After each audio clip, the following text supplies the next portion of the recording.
Машина максимум автоматизирована.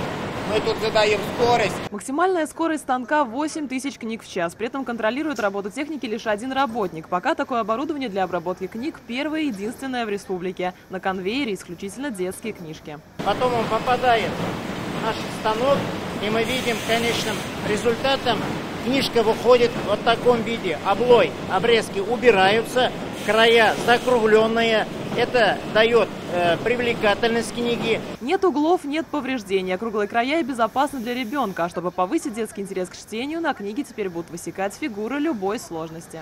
На этом станке изготавливают и более изящные вещи. Вот такие многосложные вкладки скоро могут появиться на многих республиканских книгах. Чтобы сделать такую заготовку, необходимо использовать специальные штампы. Именно они и задают стандарты обработки.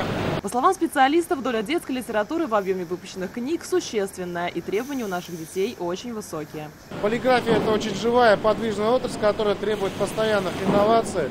И вот это очередное техническое изменение, которое даст новые возможности нашим издателям предлагать свои книги, свои произведения юным читателям. Оборудование стоит 20 миллионов рублей. Это уже не тот самый станок, который резал книги словно газета. Если посмотреть в разрезе 50 лет, такими детские издания были 80-е. Их от газеты не отличить. А 90-е на смену пришли книжки компактных размеров с более прочным переплетом. В 2000-х мы уже видели яркие образцы, но пока еще в виде стандартного прямоугольника. Прежде чем к этому станку попасть, вот эти книжки, они еще печатаются, потом шьется проволокой.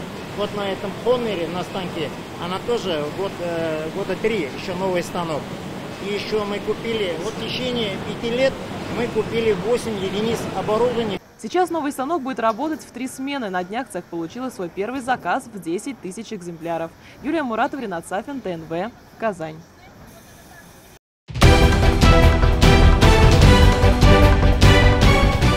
Все новости дня, выпуски программы «Новости Татарстана», программы и фильмы на сайте tnv.ru и на YouTube-канале ТНВ. Подписывайтесь.